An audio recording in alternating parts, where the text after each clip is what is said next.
Thank you for coming to another episode of The Artificial Mind. It's me, your host, Jonathan. I'm here with, once again, Jeremy. How you doing today, man? I am beautiful. How are you today, John? I'm actually feeling really good, man. It's been a pretty productive week. I you know I you you had me dive into some stuff that I was kind of impressed with. That I a lot of things that I learned about. Mm-hmm. I'm really excited to talk about this episode today. Um, Before we get to that, we put a poll on the last episode. Well, we had an episode poll. The episode poll, as you remember, last week we did the tracks. The oh my god, 27 Club. yep, the Yep. 27 Club, the lost tapes of the 27 Club, which featured "Drawn in the Sun" in the style of Nirvana, "Man I Know" in the style of Amy Winehouse, "You're Gonna Kill Me" in the style of Jimi Hendrix, and "The Roads Are Alive" in the style of The Doors. And all the votes went to "Drawn in the Sun" by Nirvana. I think that was the closest you could get to a Nirvana song. I Yeah, mean, it was pretty legit. I mean, we went through and even checked out the lyrics, and if I was what song was it? All Apologies. I mean, it was in the song. So, yeah. So a lot of people actually received the message, and this we're gonna do a double whammy here too, because a oh, big shout out to Yumi and Lore you for may. for giving us a huge shout out on their show. We appreciate you. And I left you guys a little gift in your Discord. It was a little picture with the Technomancer and the Master Chief. So I hope you guys enjoy that. But I had received a message from one of the hosts saying I could have sworn that was Kurt Cobain singing that, and Mm-hmm. it just goes to show how influential this project came to be, man. Very special. We also had a Q&A. The question was, do you think AI will be the beginning of the end for artists? One answer that we have here is said no. I think it has no soul. Pretty. Okay. I mean, we're pretty. It's a pretty straightforward answer, and Yeah. I kind of, if we look at the deeper meaning of that, it actually kind of makes sense, doesn't it? I like they're referring to like the Ghost of Machine kind of scenario of, or, like no soul in the machine. So how could it ruin art? Exactly. So that I thought that was very interesting that he says that because in a way he is right. These machines do not have souls. Right. They're they're machines and they are aware. And the philosophy, there's a whole philosophy to converse about that. Like one thing that I was actually very curious about was, we're on Mid Journey, we're making all these pieces, right? Right. But does the AI behind all this, does it recognize your work, and does it start getting used to it to a point that it starts coming up with what you're thinking of before you even think about it? Hmm. That's a good question. I remember I told you the other night I was having a dream that was starting to mimic like my pictures from Mid Journey. Yep. So yeah, I don't know. It wasn't a bad thing. It was almost like how it updates on the screen. You're seeing these uh, very abstract images, but yet to you, you see something there, right? So basically, it's not really ruining art, in my opinion. It's taking your dreams and your thoughts that you've had for a long time and kind of giving them a little bit of fruition. I don't know. It's That's like a whole philosophical podcast right there, I think. Yeah. And it's funny because I could tie that into this episode that we'll be bringing up here in a little bit, as far as like the detail of it and stuff like that. Because when you blow these pictures up on, say, Mid Journey, they're still not like that detailed. There's still imagination left to be said. hmm I mean, there's so much to talk. There's so much to think. I mean, I mean, if you think about it, it's already thinking for you. Yeah. You write down the prompts and it's already there. There's been some. I mean, there was a really interesting presentation event situation that they did a couple days ago, Midjourney, where they talked about amping up the AI itself. Mhm. Clearer faces, better textures, and they even talked about bringing this into a 3D world coming Okay. like soon, like very soon. And they're on a version 3 right now, right? Like they just updated it recently. Yeah, that's what it sounds like. Yeah. That's what it sounds like, and it's so cool, man. I'm very excited to see what's coming next with that. Um, so this week's theme is Frank Frazetta, and you chose this theme this week. I want to, why why Frank Frazetta? A few things really, and I didn't realize like the impact that he had. I did not realize that he was what many people considered the godfather of fantasy art. First of all, Yeah, I just remember him from. I grew up in the '80s, and I watched the Conan the Barbarian movies growing up with Arnold Schwarzenegger, and I remember. I can even remember the year I bought a comic book of it. It was 1988. Um, I actually found the comic again, so it was kind of neat. I was in a Halloween mood. I thought we had to do a Halloween episode, and this kind of ties in with that because some might consider this a little dark and stuff. Um, but yeah, I wanted to do a fantasy art theme, so I figured why not tie that in with a Halloween theme kind of feel, and um, we can go right to that or discuss a little bit about him. I did do a little bit of information on him. I didn't know this, John, but he was born in New York. yeah. He was a Brooklyn native. I Yep. learned. Yeah, he was a Brooklyn native, born and raised there. He's an Aquarius, Oh, I February didn't know 9th. that. Yep, February 9th, 1928. Oh, Died in the Taurus era. 2010. Yep. Yep, he died in the Taurus era in 2010 in Fort Myers, Florida, which is where uh, I try not to make jokes on such a serious podcast, but it seems Hmm. like that seems the place where everybody seems Yeah, to, you gotta throw a bone every now and then. yeah, so that seems like the place where people want to, live their life. Hmm. Yeah. So yeah, I did some digging. They didn't really have any like documentaries on him, and for such an interesting artist for his time and what he brought, I did not find anything on YouTube like an official documentary or anything. I found like one interview with him, and he almost kind of struck me as like I think him and Jack Kerouac would have gotten along for some reason. I don't know. They were kind of around the same era, sort of. I mean, Jack died in the '60s, but um, anyways, yeah. The more I looked up with this guy, the more I realized that he was in a lot of stuff that I grew up with. He started doing film posters. Okay. He did God. Well, he did some for Conan the Barbarian. Uh, He I was know he did a famous. couple. I He think he was did George Lucas for one George. It might have been one Indiana Jones movie. Yeah, he also, from what I understand, he also did the Ringo Starr painting for Mad Magazine. Okay. And that's where from what I've read, that's where he got noticed. Like a lot of people started seeing like a lot of his work from there. And even Mhm. before then, like at 8 years old, he went to this is what I thought was interesting, that at the age of 8 he went to the Brooklyn Academy of Fine Arts. Yes. Yes. Yeah.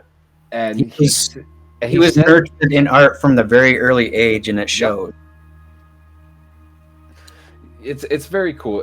So he was already drawing at a very young age, and already, I mean, Matt, he did, uh, you know, He did some very interesting magazines, actually. From one of the videos I seen, like comic books that no one would probably know about these days. They were more like, oh, they were like one or two comics at a time, kind of a thing from a company, and then the company's name would change. It was interesting like that. They were more like sci-fi magazines, like your monthly subscription kind of things that do they you had back then. do you know if he ever did any heavy metal magazines? Yes, He did. yes. Okay. Pretty much anything that has looked like that style, and it's probably him. Yeah, it's really He's cool done because, album like, covers. He's done oh, it all basically from what I've seen. Oh, very nice. I remember as a kid, a Molly Hatchet actually record that my father had, and it had a Frank Frazetta poster. It was the guy with the hatchet and the like the Valkyrie guy or Viking guy. I also want to add in there too that he has won a Chesley Award in 1998, 95, and 97, a Hugo Award in 1966, and a Spectrum Grand Master of Fantastic Art Award in 1995. The guy's got accolades. Yeah, He he's a master. he really is. He really is one of the greatest artists of all time. The more that I learned about them, um, uh, there are a couple album covers. A list I have here. He did "Welcome to LBJ Ranch." It was a comedy album. No, He did Roy Orbison, "The Fastest Guitar Alive," "Dust," "Heart Attack," "Nazareth," "Expect No Mercy."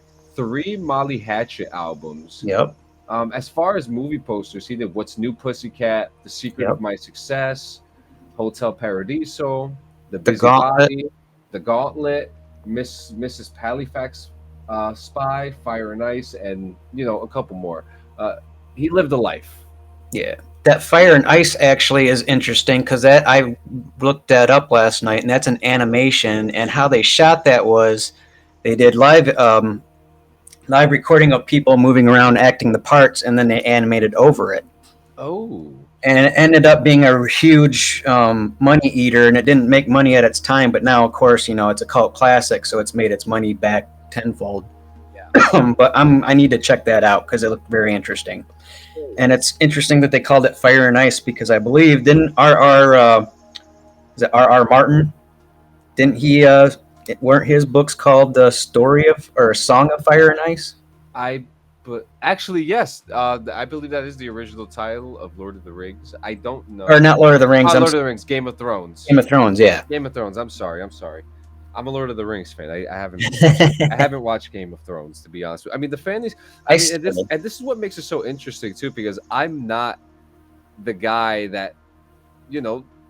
I don't dive into fantasy like that. like you wouldn't have gotten into it through the Game of Thrones kind of a guy. You like you had to be shown it from a different angle, kind of a thing, to be like, oh, I didn't know that. Yep.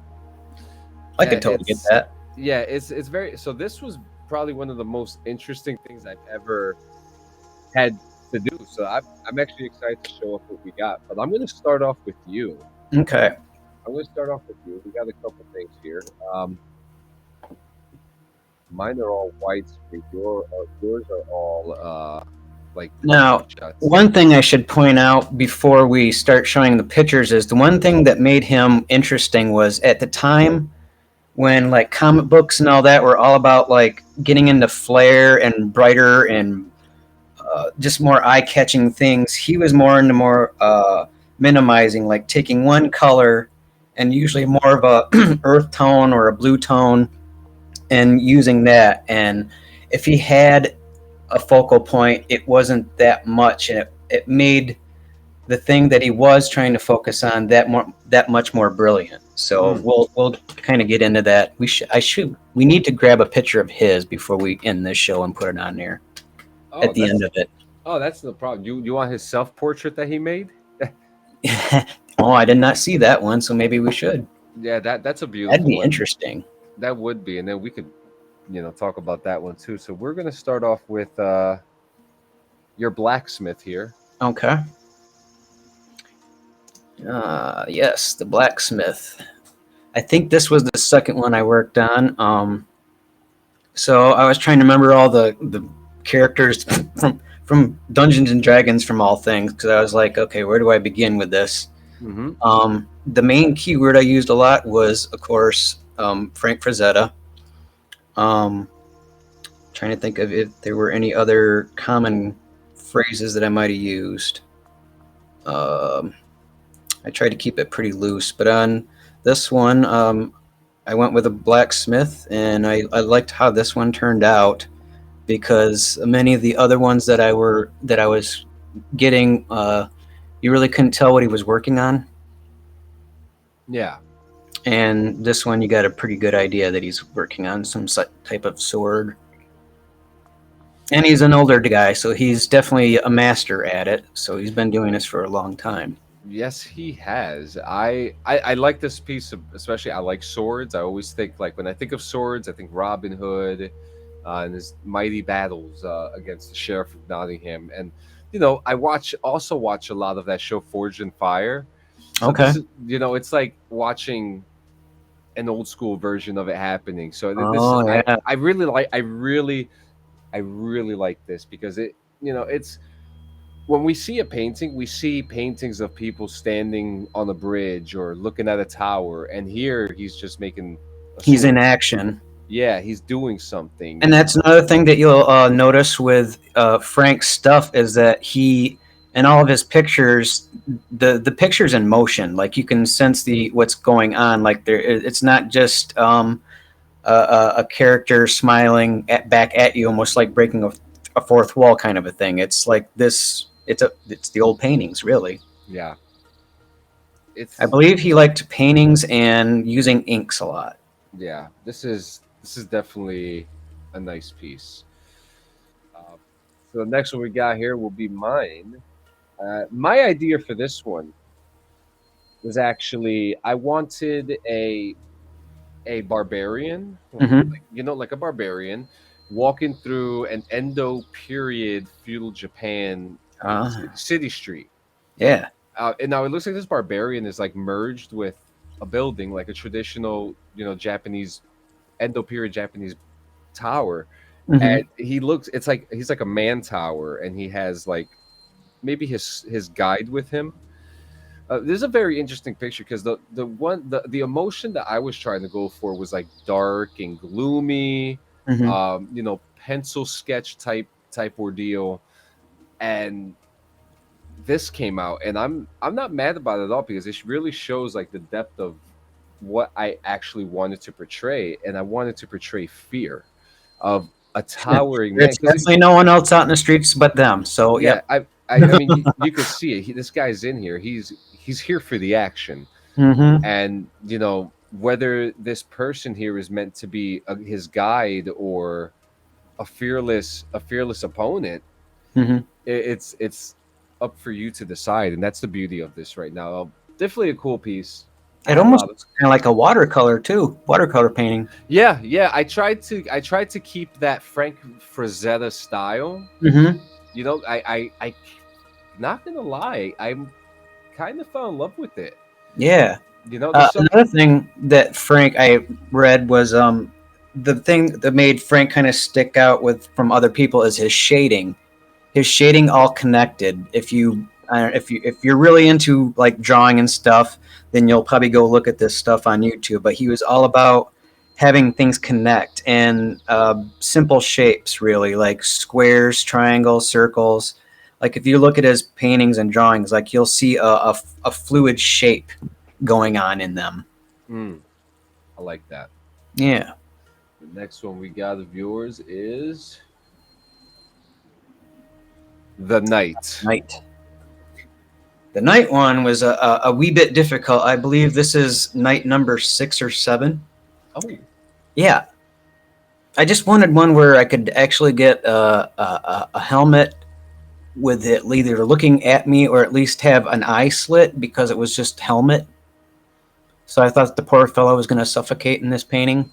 mm, So I finally got one, and I like this one because it's almost like the only other scenario I can think of is in the movie Willow. They had these type of, it was like a jousting sword. It was welded. ooh, yeah, yeah. It was welded to almost like a glove, a gauntlet, if you will. Who the hell was it? I think it was Mad Mardigan had that thing. Yeah, are you gonna watch Willow when it comes out on I don't Disney know. I'm Plus? wondering because I do like what's his face, Warwick. Yeah, Warwick Davies. Yeah, Yes, I think he still got it. It's gonna suck that Val can't be in it, but I know, I know. I I love Val think I'll Kilmer. check it out. We'll see. It's supposed to come out in what, in the winter or something? Something like that. So what I'm I was a kid once. Mm-hmm. I Oh, like I like knights. yeah. Knights are cool. Jousting is cool. Things like this is cool. But I love the armor because it looks like the armor chest piece has like a skull on it, Mm-hmm. and it's kind of like like yeah, I'm a knight, but I also bring death. And this is my badge of honor. Yeah, that's exactly the feel I'm getting there. What we got? Let's see. What's my next one? Shuffle the cards. Shuffle the cards. Let's go with this one right here. All right. So I tried to stick with the barbarian feel. You know, there seems to I going through Frank. Yeah, you know, Frank Frazetta's work. I got when I think fantasy, I think barbarians, I think swords, I think skulls. Yep. And I wanted to have like a barbarian holding a woman while a village burns behind him. Now this is very true to Frank, John. This is like, you notice there's not like the brightest color in this is like the orange from the fire. Yeah. And everything else is more like a bluish brown. He definitely liked his, I'm not going to say earth tones, but just he stuck with one color, and from there he brought it out. Yeah. He really did, man. And even this, like, I'm looking at it and I can't stop looking at it because you see in the middle there are two people holding each other, right? And you know, there's a lot of interpretation on what exactly that is. But if you look over in the hill up there, there's someone stuck up there. Up on the left or the right? Yep, up on the left. Okay, yeah, I see them. Almost like they have a bow and arrow or a flute in their mouth. Yep. Almost waiting for the barbarian for his moment of vulnerability. And it's almost like there's a story going on here, because maybe the barbarian's in love with this woman, but the woman is not in love with him, but she has to do everything she can to protect her village, but the village is gone now, so the only thing to do is to take down the barbarian, and maybe that's him and then choke him. Maybe this is exactly what's about get to in happen. Close. Yeah. This is interesting. Very interesting. What did you title that one? I don't think I titled it. You don't title it either? Okay, yeah, I didn't really title mine either on this one. That's why I'm like trying to remember what I called it, and I honestly this one was interesting to put together. Very interesting to put together, and I'm not mad at it. It was a very beautiful, and this was actually, I think once I saw it, I was like, this is the one right here. It tells a story, and I'm all about the lore. It just focuses you in on the middle too. You get even the fire just brings it back to the ladies in the middle there. And that's the next one. So the next one, to me, it's like one of my favorite ones, because it's almost like it was like almost the same. Yeah. Oh, so, okay. Yeah. So this one, I see you named it the Death Adder. Yeah. I want to say after the first one I did, which I believe we'll see that at the end here, but this was the second one I did because I was so fascinated with how the first one turned out. And I think this is what basically got me going on the Frank Frazetta thing. Up to that point, I just had the theme song to Conan Barbarian in my head. And then I started messing around with this, and then that's what started this whole thing and whole episode. Okay. So, yeah, I fed Death Adder in there. I think I tried a couple other things, and it actually told me I could not use those words. Oh, yeah, because Midjourney is very family-oriented. Yes, and that's something we should definitely point out, too, because that was a surprise to me, and it still surprises me sometimes when I throw stuff in there, because I'm like, that's not necessarily a bad word, but it's cool that they're doing that. Yeah, that was actually one thing that they spoke about during the presentation too. How one person came up and said, "Oh, well, maybe can we have a not safe for work section?" And they were really adamant about not being in a rush to do that. Mm-hmm. I mean, even certain words like bloody and flesh, they don't work. And that's good. I'm glad they're taking their time with it. Like, this stuff's gonna blow up. It just will. So it's best just to let it go gradual and not like, I don't know, break the bubble, because the bubble will break eventually, just like anything else. It's just, this is cool for what's going on and the possibilities that it has. And so the reason why I liked your piece so much, because it reminded me a lot of mine that I'm showing right now. Yep. Yours was the Death Adder, and mine. Um, so mine, I put a handsome barbarian sitting on a throne of skulls. Yep. Um, depending on what perspective you're looking at, he's probably handsome. He I was doesn't going to look. say to each his own. Yes. Yeah, yep. To each his own. And I mean, this one just came out like so similar to Yeah. yours. I mean, that he almost looks like the Death Adder. Yeah. Like And same. They shop at the same place. Yeah. yeah, yeah, seriously. And they're sitting here, and you're just like whoa, like is he in hell or is he in a village? A village, you know? Mm. It's pretty good, man. I really like this one. This one blew my mind. Yeah. These two ones are these two I looked at a long time because like they look so detailed, and yet when you get in close, they're really still abstract. That's what I love about this stuff. Is like it's very much like a dream where you think you see one thing, and then like if you're able to control your dreams, you can get closer and you realize it's not what you think it is, and it's so much kind of like a dream. That's why I like this stuff. Yeah, or even if you have like that dream that one night and you're just like, I need to see if I could replicate that. Yeah, now you can feed that thought in there and possibly recreate some of it. So like now you can that's an idea maybe some people can start doing is start to document their sleeping patterns or dreams this way. Very true. And Did I not mean, think of there's that. some very interesting stories that would probably come from that. Yeah, The next one is the bard. the Bard Lady. The bard lady. So this was the very first one I did, and this is after I was like thinking about um, Frank Frazetta and whatnot. And I think she was probably the third time I tried making one, and much of the other ones were actually more detailed. And I kind of liked this one because it painted more of like what if Frank Frazetta had done an oil painting, which he did, or not oil, watercolors, excuse me. And he did those. He just was more of a regular painter or ink user. He did Yeah. all sorts of media, I know that, but I think his go-to ones were regular oils or acrylics and ink. Yeah, and this one definitely has like that vibe in it too, which is really cool. And it's very like the detail on it's pretty cool. Like you could clearly see the face, which is, Yeah. I mean, you can't get that so much in Mid Journey. Right. So you did a really good job really detailing the face here, man. And some things I just like more abstract than others because I, granted, she is the bard, but like you can kind of see like the makings of a guitar or a A violin. ukulele or something. Yeah, yeah, something in her hands. I just liked her expression because that's usually how a bard is portrayed as just happier than most of the people in that era.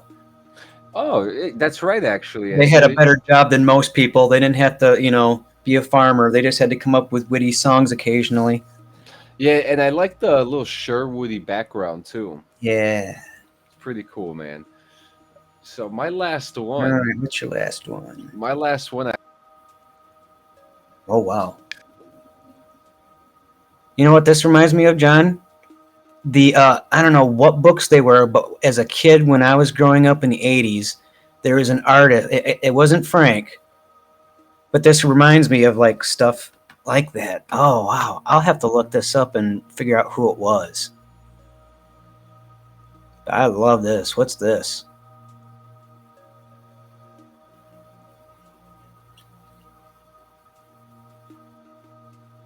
What's the title of this one?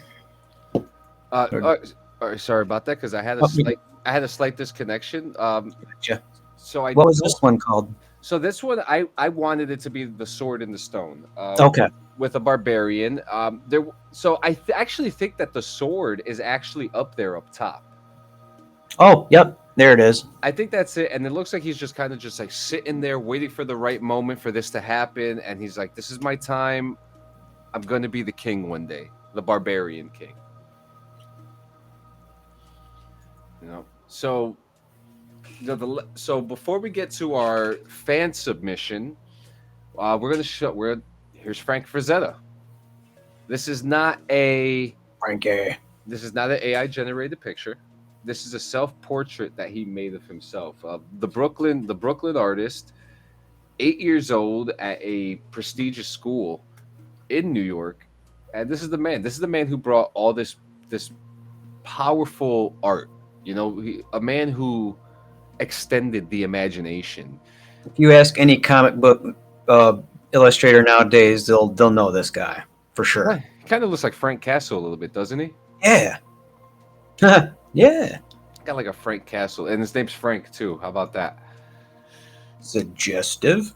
Yeah. So as you know, every episode we are going to have a fan submission.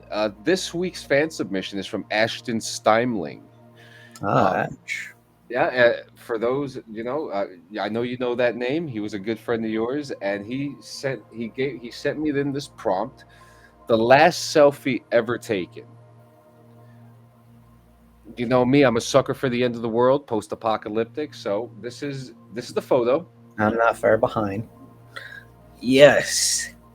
So there is okay. So first off, I mean, we know it's not a selfie; it's more like a back shot, but the essence is there, the energy is there, Yep. the angle is there. It just this whole thing just screams, "This is it," you know. And if it was the end of the world, I would almost expect the last photo ever found to look just like this. You know, you The back of someone as they're looking at nothingness, basically. Yeah. yeah, I mean, whatever place this is that the AI generated, it's Because at this point, I don't think anyone's going to be worrying about a selfie.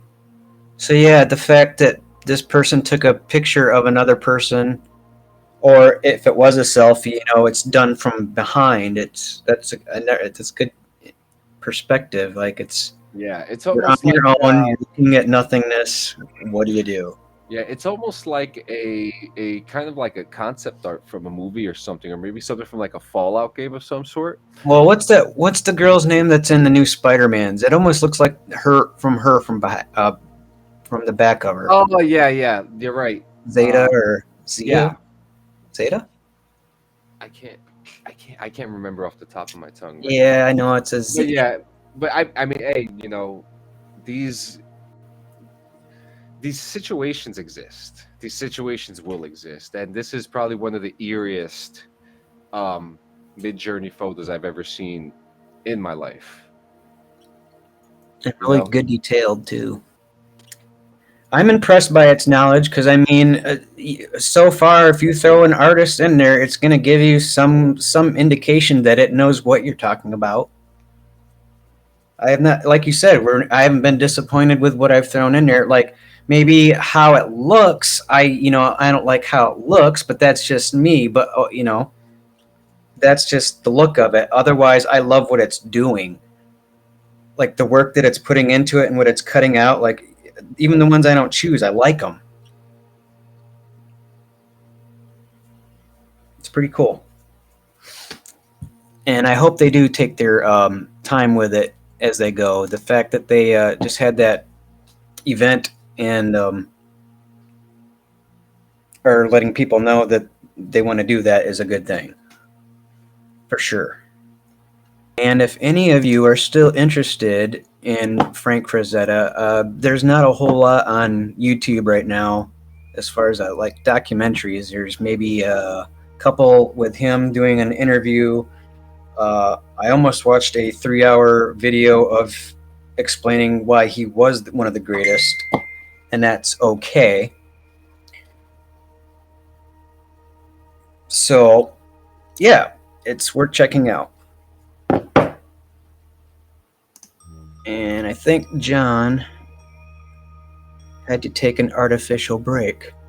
Ha ha ha ha. But yeah, if you guys have any ideas that you'd like to share as far as like a show we should do, not just showing us a piece, but an actual idea for a show, God, I would love that idea. So you can send them to John. He's got all the info for that. Let's see. Yeah, like if you have any ideas, please let us know. We'd love to hear them because I have so many ideas, probably enough to carry us through 30 episodes. And after that, I'm seriously going to need some output and input.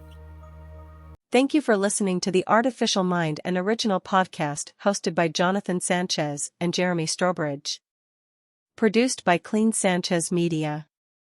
Check out our links at www.linktree.com/theartificialmindpodcast and don't forget to follow, like, and share. Take care and so long.